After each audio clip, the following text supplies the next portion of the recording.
कम से कम पैसों पे अगर आप पाकिस्तान में अपनी प्रॉपर्टी बनाना चाहते हैं तो आपके पास कितने पैसे होने चाहिए। एक बड़ा ज़बरदस्त क्वेश्चन है ये। एक हर ज़बान ज़देआम ये सवाल है कि बहुत सारे लोग जो हैं जो नौकरी पेशा हैं, जिनके पास जो कम बचत कर सकते हैं, उनके पास क्या ऑप्शंस हैं। तो उनके पास ऑप्शंस ये होती हैं कि डिफरेंट हाउसिंग प्रोजेक्ट्स जो सोसाइटीज़ हैं वहाँ पर फ़ाइल लेके जो पैसे उन्होंने बचत करनी है वो अपनी इंस्टॉलमेंट्स देते रहें।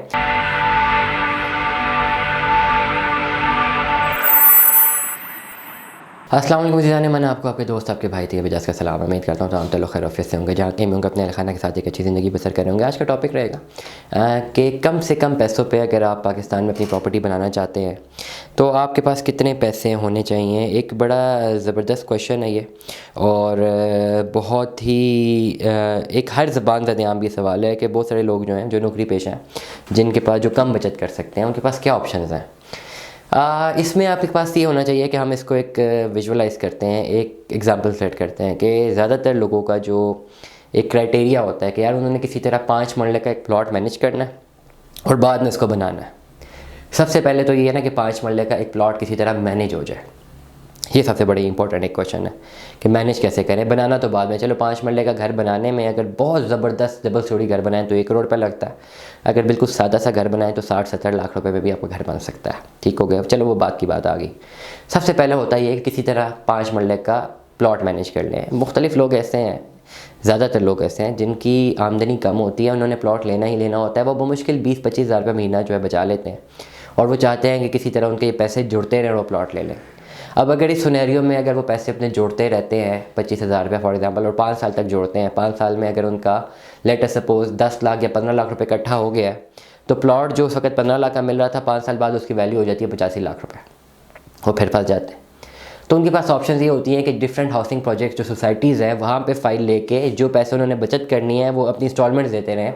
5-6 साल बाद उनकी इंस्टॉलमेंट भी क्लियर होती है और 5-6 साल बाद पता लगता है उनको कि जिनका प्लॉट भी बन गया है। ये बेहतरीन आपके पास अपॉर्चुनिटी होती है। ये मैं आपको बड़ा बता रहा हूँ, ये आपके पास बेहतरीन अपॉर्चुनिटी होती है जब आप इस तरह के वेंचर को ऑप्ट करते हैं। डेफिनेटली इसमें रिस्क फैक्टर ये होता है कि जो जिस पर्टिकुलर हाउसिंग प्रोजेक्ट में आप इन्वेस्टमेंट कर रहे हैं क्या वो डिलीवर करते हैं कि नहीं करते, ये सबसे बड़ा एक सवाल निशान होता है। लेकिन ओवरऑल मैं अगर आप एक आम आदमी की बात करूँ, एक मिडिल क्लास आदमी की बात करूँ जो इकट्ठा पैसा नहीं रख सकता, लेकिन वो 20-25 हज़ार रुपये बड़ी मुश्किल से हर महीने जोड़ सकता है।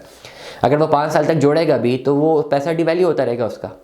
उसकी मजबूरी है कि वो किसी हाउसिंग प्रोजेक्ट में इन्वेस्टमेंट कर दिया। अब हाउसिंग प्रोजेक्ट को पता होता है कि ये सिनेरियोज़ है, हाउसिंग प्रोजेक्ट के पास लैंड अपनी होती है, उनके पास डेवलपमेंट के पैसे नहीं होते, तो वो इस मद में आप लोगों से आपकी तरह कई लोगों से पैसा इकट्ठे करते रहते हैं इंस्टॉलमेंट की मद में और डेवलपमेंट करते रहते हैं। डेवलपमेंट करने के बाद उनके पास लैंड तो अच्छी खासी होती है ऑलरेडी, वो ऑलरेडी जो आपके प्लॉट्स होते हैं आपको बेच देते हैं, जो बचे हुए कमर्शियल होते हैं या बाकी जो इंफ्रास्ट्रक्चर होता है वो उसको महंगे तरीन दामों बेच के अपना प्रॉफिट मैक्सिमाइज़ कर लेते हैं।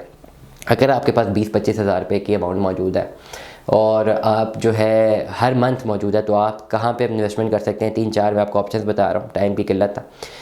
आपको मैं इन्वेस्टमेंट करवा के दे सकता हूँ ताज रेजिडेंशिया में I-14 के बिल्कुल सामने एक 3.5 मरले के प्लॉट में, अगर आप 20-25 हज़ार रुपये महीना बचा सकते हैं। आपको मैं इन्वेस्टमेंट करवा के दे सकता हूँ सिल्वर सिटी में, जो कि I-16 के बिल्कुल सामने इस्लामाबाद के CDA सेक्टर, वहाँ पे आपको मैं प्लॉट लेके दे सकता हूँ। मैं आपको फैसल टाउन फेज़ 2 में 25-30 हज़ार रुपये अगर आप महीना किस्त पे कर सकते हैं ओवरऑल जो है, मैं आपको वहाँ पे एक प्लॉट बुक करवा के दे सकता हूँ 5 मरले का। और अगर आप 25 से 30 हज़ार महीना किस्त दे सकते हैं तो मैं आपको कैपिटल स्मार्ट सिटी में एक 3.5 मरले का प्लॉट भी बुक करवा के दे सकता हूँ और मैं आपको जो है एक 5 मरले का प्लॉट भी बुक करवा के दे सकता हूँ। कैपिटल स्मार्ट सिटी और फैसल टाउन फेज़ 2 अगर ये दो आप लॉक करते हैं तो आपके पास जो लोकेशन आती है वह मोटरवे M2 की आती है। सिल्वर सिटी को अगर आप लॉक करते हैं तो आपके पास 2 लोकेशन आती है, एक इस्लामाबाद का CDA सेक्टर I-16 और दूसरी लोकेशन मोटरवे M2, तीसरी लोकेशन रिंग रोड। ये तीनों चीज़ों को कनेक्ट करता है। ताज रेजिडेंशिया की अगर आप बात करते हैं तो इस्लामाबाद मेन पेशावर टू रावलपिंडी से लेकर पेशावर तक का जो GT रोड है वहाँ पे ये लाई करता है ताज रेजिडेंशिया। अब मैं वहाँ पे भी आपको इन्वेस्टमेंट करवा के दे सकता हूँ। ये इसके अलावा अगर आप मोटरवे M2 पे ब्लू वर्ल्ड सिटी में 5 मरले का प्लॉट आप इतने पैसों पे हासिल कर सकते हैं। तो ये 4 से 5 मैंने आपको अपॉर्चुनिटीज़ बताई हैं कि अगर तो आपके पास कैश इन हैंड सिर्फ इतना ही है कि आप 25 से 30 हज़ार रुपये महीना इकट्ठा कर सकते हैं तो आपके पास ये बेहतरीन ऑप्शन है कि आप यहाँ पर अपनी इन्वेस्टमेंट्स कर सकते हैं। दुआ में याद रखिएगा, अपना बहुत सारा ख्याल रखिएगा। Stay tuned with us. अल्लाह हाफ़िज़।